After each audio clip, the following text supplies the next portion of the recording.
Hello everybody. In today's video, we are going to guide you through the process to enable the hidden performance mode on your Android device. So without any delay, let's just dive right in and get started. So you can directly use your developer options. For that, you can go ahead and access settings application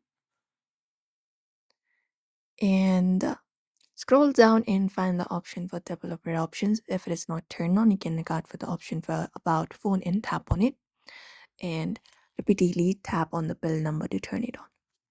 Now, once you turn it on, you can look out for developer options and tap on it. And basically look out for the option called background process limit. So you can scroll down for that and then go to the section for background process limit here. So scroll down, find the section for applications, and you should be finding background process limit.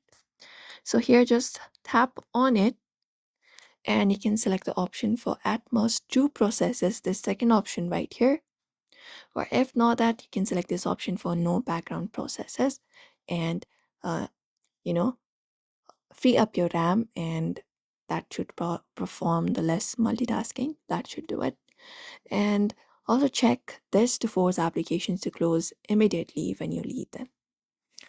And what we can do next is we can just go over, and within your settings itself, you can head back and look out for battery and device care and tap on it. And look out for battery. And within battery, look out for the option for charging settings or battery settings. You can tap on it.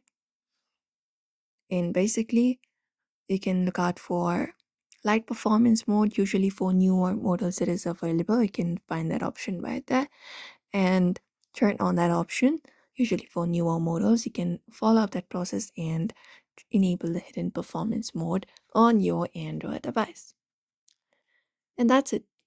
Those are probably the method you can do so to enable hidden performance mode on Android. So we hope this video was helpful. Give it a thumbs up and subscribe for more tips and tutorials.